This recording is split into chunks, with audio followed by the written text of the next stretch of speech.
learning outcomes. After studying this module, you should be able to understand the teaching of the Buddha, know about the Noble Eightfold Path, learn about the three characteristics of practice, analyze the Eightfold Path.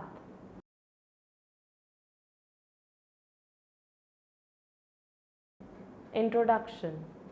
Gautama Buddha's teachings provided the base for the formation of Buddhism as a most momentous religious and philosophical movement for more than 1,000 years in India and dissemination extensively into other parts of Asia. Buddhism asserts that life is a progression of endless adjustment. Thus, it indulges in using this information for its benefit. In other words, it believes that one can amend itself for the advancement.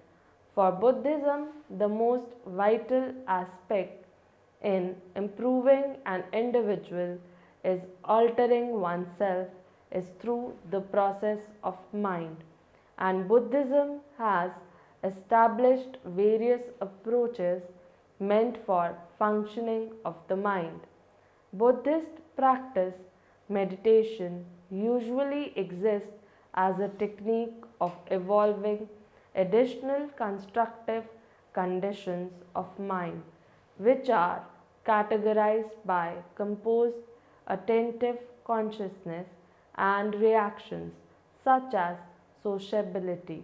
By making use of this mindfulness, which is established through reflection, it is probable to have a complete knowledge of one's own self, other individuals, in addition to life itself.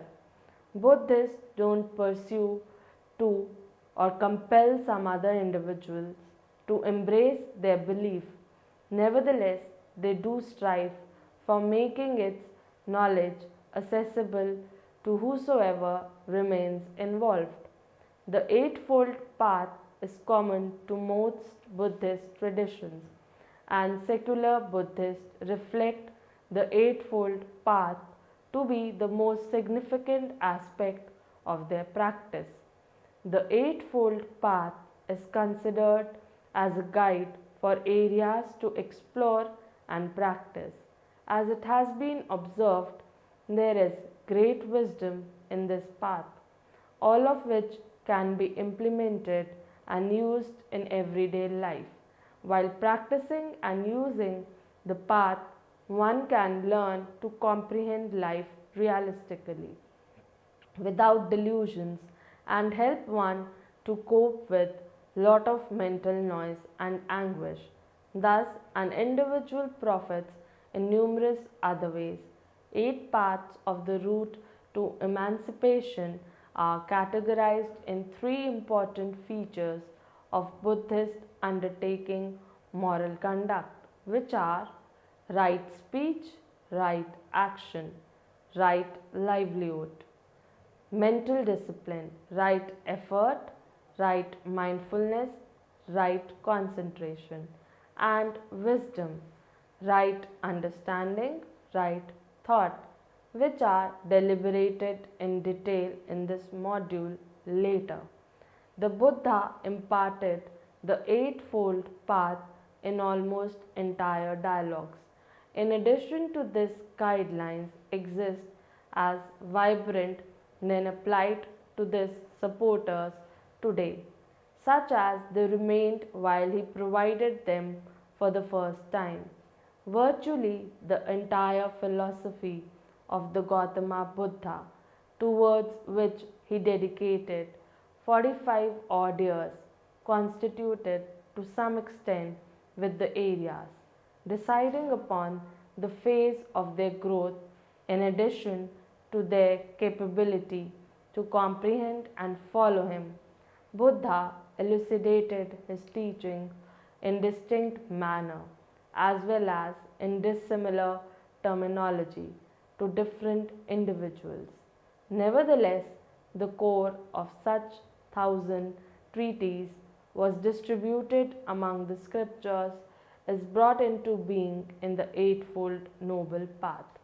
One ought to keep in mind that these classifications or categorizations of the path ought to be chartered and accomplished in the order one subsequent to the other in the direction which is presented in the normal category overhead. However, they be situated to progress in similar way at the same time by means of probable conferring in the direction of the ability of every person. This indicates all are related with each other. Besides, each supports the progress of another individual.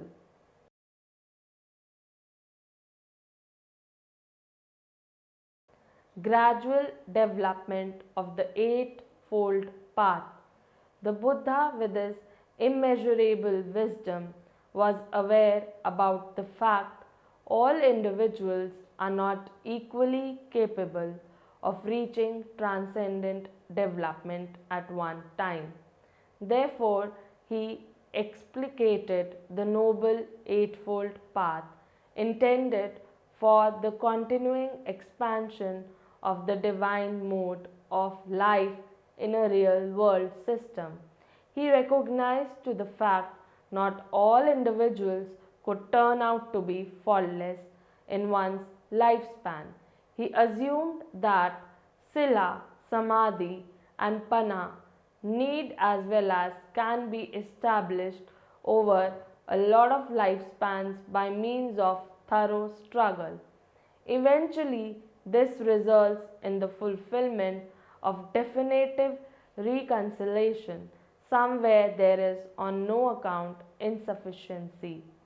Each individual is stimulated in the direction of modifying their destiny in relation to Eightfold Noble Truths, which were imparted by the Buddha. He asserted that those individuals who normalizes their experience in agreement to this principled means of existing will be able to free themselves from despair as well as adversity equally in this lifespan, plus henceforth he would equally remain capable to improve his awareness by limiting as of malicious besides perceiving ethics. The fourth most significant truth taught by the Buddha is the Noble Eightfold Path. The Buddha, who is considered as a skilled divine practitioner, has recognized an ailment which affects entire procedures of lifespan, as well as it is referred to as dukkha or unfulfillment. Later on, at that time, he identified the reason of being having a feeling of not being satisfied to be self-centered, self-indulgent and longing for more. He revealed that there is a treatment aimed at this ailment, which he named as nibbana, the state where all unsatisfactoriness comes to an end. For this unsatisfactoriness, he prescribed the Noble Eightfold Path. As soon as a proficient clinician treats a client meant for a grave disorder, his remedy is not just intended for treating physical ailment. On the other hand, it is also meant to cure psychological ailment. The Noble Eightfold Path, which is prominent to health in eliminating the misery, includes the assimilated remedy aimed to treat the malady of samsara through ethical discourse and accomplishment. The expansions of the thoughts, in addition to the broad modification of one's level of cognizing and immanence of knowledge. This one shows the individual with a path to expand divine development as well as be at large, get completely freed from distress. The three practices. This route has been distributed along three groups of exercises called three practices. The three practices are morality, sila, which comprises of acts like upright behavior, taking precepts. Concentration, samadhi. This includes reflection, emotional growth. Wisdom, prajna, contains vision, clarification. The Eightfold Paths. One of the most significant characteristics of the teaching of the Buddha involved the implementation of the Eightfold Path, which is known as the middle route. Gautam Buddha guided his supporters to keep an eye on this way as a means to evade the overindulgence of sensory inclinations as well as degradation. It can be assumed that this path be situated a virtuous means of natural life that doesn't promote the recognition of judgments specified by means of somebody external to oneself. An individual practices this path, the attendant aimed at ethical behavior. It is not because of the dread of some paranormal action, on the other hand, through the inherent worth in attaining such an accomplishment. He decided on this self induced control aimed at a convinced termination in outlook. This path is an intended option of internal values as well as development. An individual is able to attain actual evolvement in uprightness besides awareness by embracing this route instead of doing peripheral worship in addition to devoting oneself. The Buddha supposed that a person who exists in agreement with the Dharma would get directed as well as safeguarded by the same rule.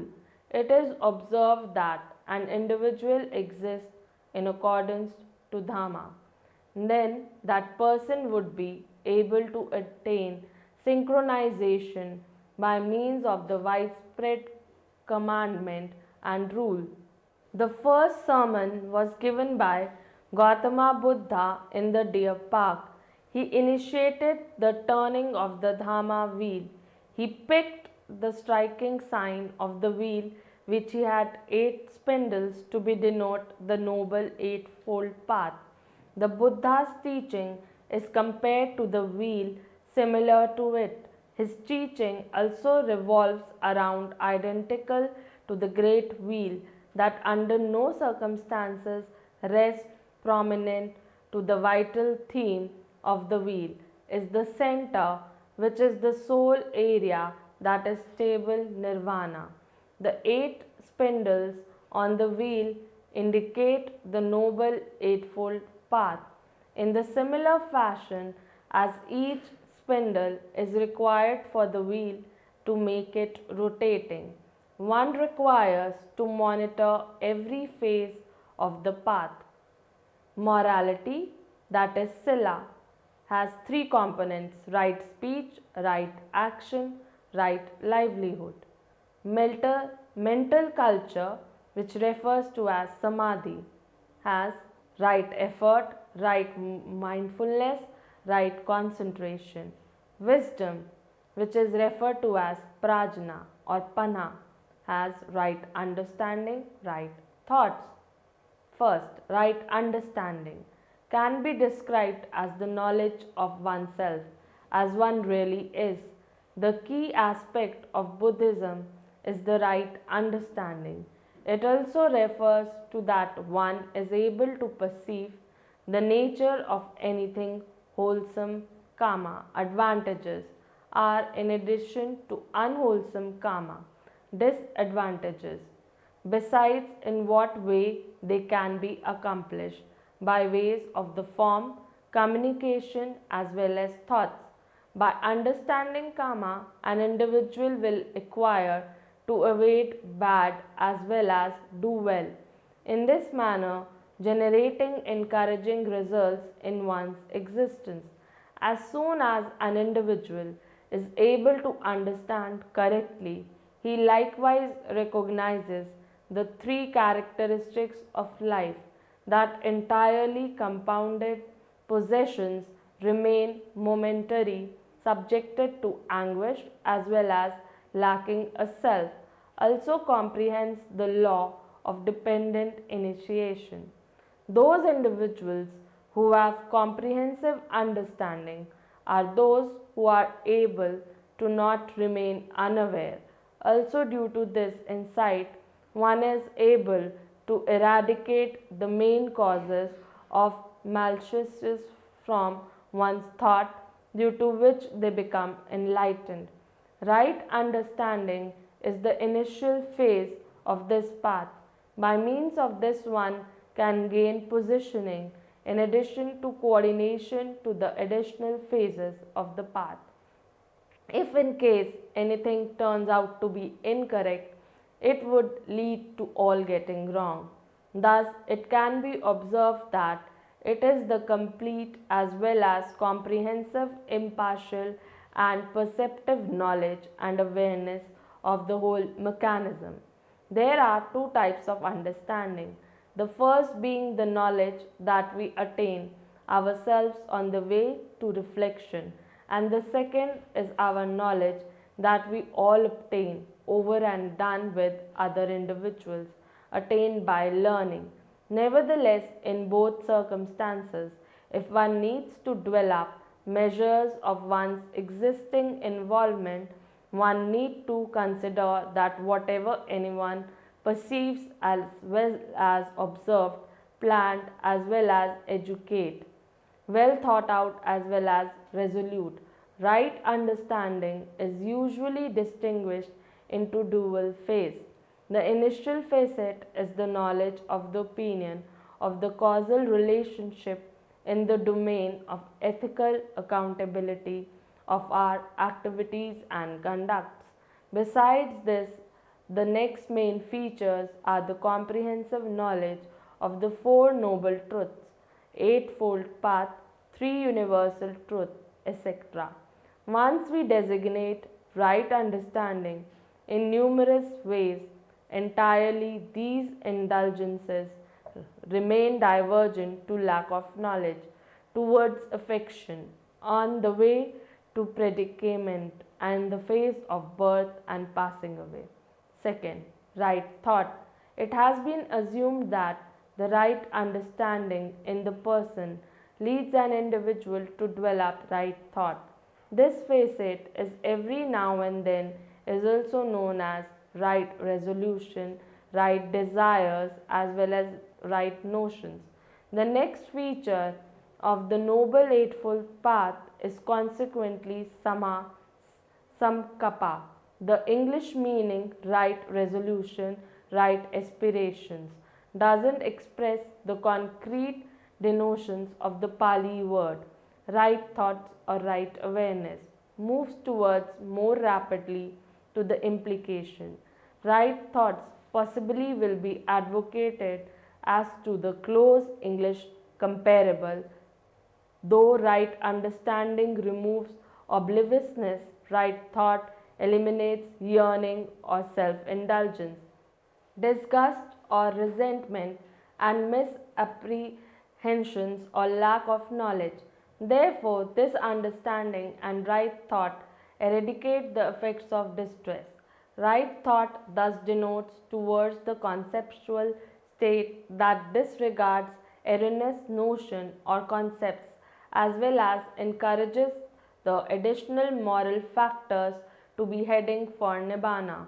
This issue attends to a dual persistence of eradicating malicious opinions and evolving wholesome point of view.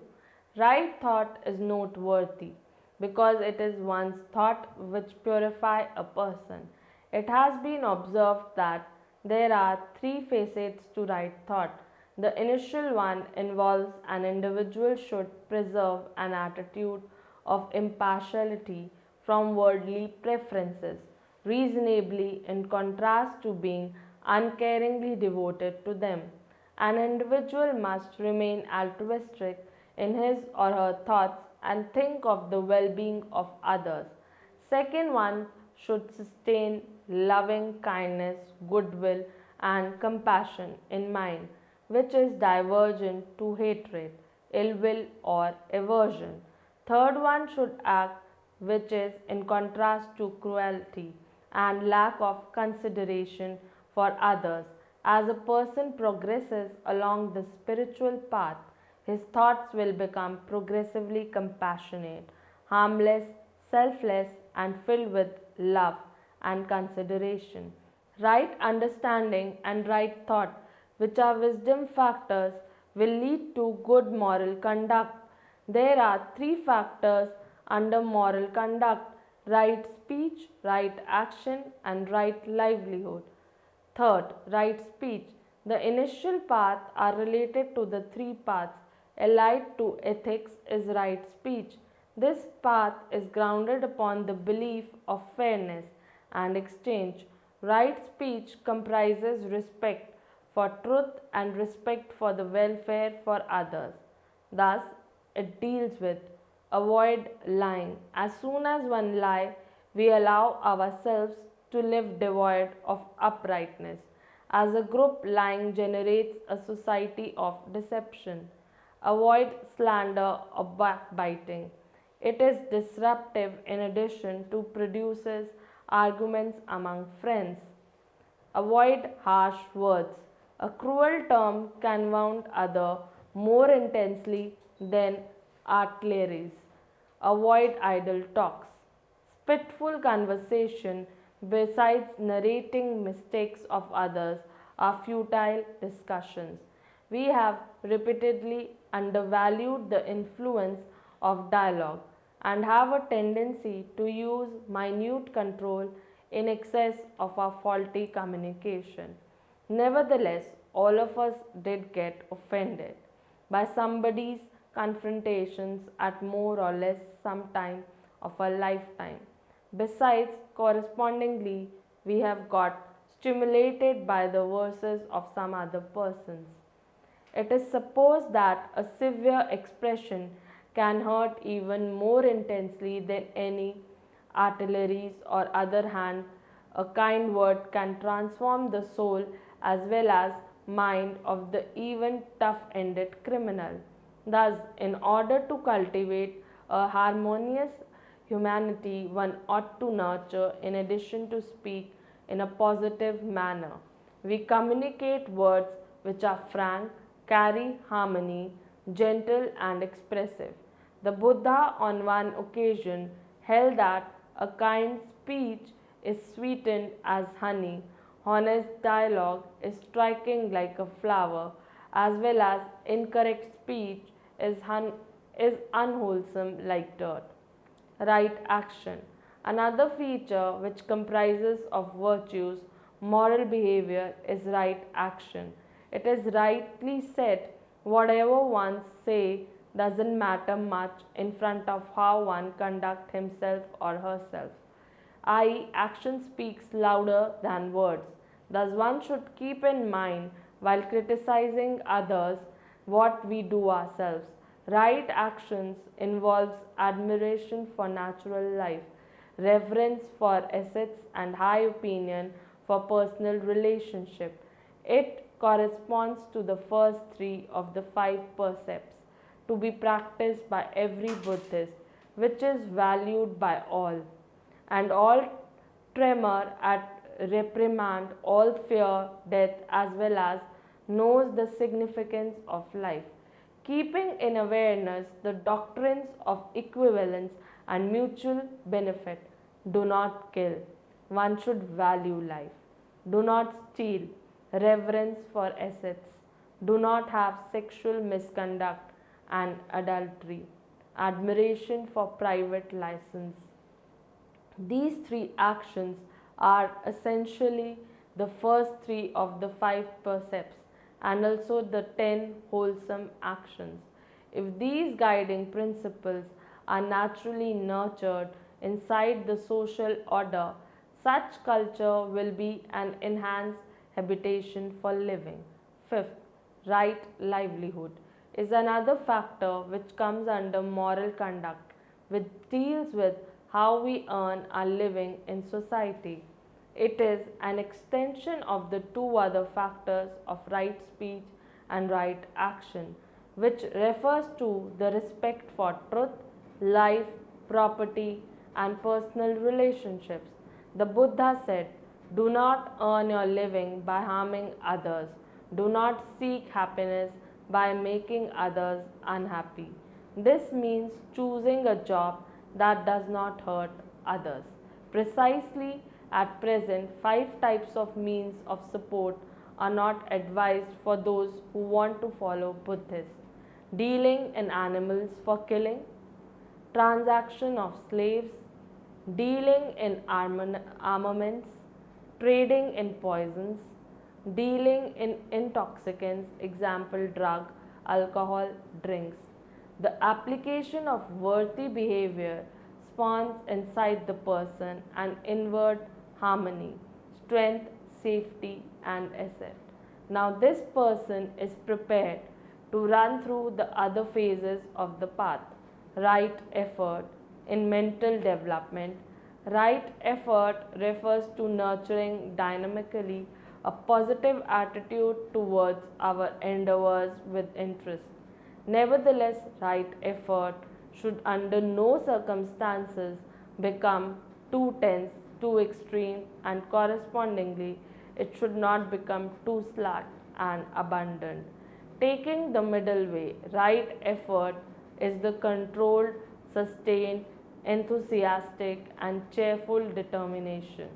It is determination to avoid unwholesome thought from rising. It is an effort to discard unwholesome thoughts once they have arisen. It is the effort to promote wholesome thoughts. In conclusion, it is the effort to maintain wholesome thoughts. The last one is predominantly significant because most people may retreat in the pursuit of the Buddhist way. Right effort is thoroughly related with right mindfulness. The practice of mindfulness is essential in Buddhism. Right effort means that we cultivate a positive attitude and have enthusiasm in the things we do, whether in our careers, in our study, or in our practice of the Dhamma. With such a sustained enthusiasm and cheerful determination, we can succeed in the things we do. There are four aspects of right effort, two of which refer to evil and the other two to good. The attempt to discard malicious that has already occurred, the struggle to inhibit the occurrence of yet not occurred, the challenge to cultivate unrisen good, and attempt to stimulate the good that has already taken place. Right mindfulness. Right effort is closely associated with right mindfulness. The practice of mindfulness is significant in Buddhism. The Buddha said that mindfulness is the one way to attain the end of suffering. Mindfulness can be established by being continuously cognizant of four particular aspects: body, awareness of the positions of our physical body, such as limbs, feeling pleasant, unpleasant, or neutral, movements of consciousness, external objects. They have continued to play an important role in the practice of Buddhist meditation. Mindfulness is essential even in our daily life, in which we act in full awareness of our actions, feelings, and thoughts, as well as that of our environment. The mind should always be clear and attentive, relatively then distracted and clouded. 8th, right concentration. Right mindfulness leads to right concentration. It is ever so often called meditation or tranquility. When one practices concentration, one frequently emphasizes the mind on object, which may be physical or mental, steadily, and eventually it leads to the ability to rest the mind upon the object without distraction. With the guidance of an experienced teacher, one can achieve single pointedness when one's ability in the kind of meditation is developed. It has two main benefits. First, it leads to mental and physical well being, comfort, joy, calm, tranquility. Second, it turns the mind into an instrument capable of seeing things as they really are, preparing the mind to attain wisdom. Right concentration is an instrument to attain wisdom, the real heart of Buddhism. A concentrated mind acts as a powerful aid to see things as they truly are by means of penetrative insight. The Noble Eightfold Path is the fourth important truth taught by the Buddha. The Noble Eightfold Path, the path leading to the end of suffering, is an assimilated therapy intended to cure the disease of samsara through the cultivation of moral speech and action, the expansion of the mind and the thought, transformation of one's level of understanding and quality of thought. It shows the way to gain spiritual maturity and be released completely from suffering. Following the Noble Eightfold Path can be compared to cultivating a garden, but in Buddhism, one cultivates one's wisdom.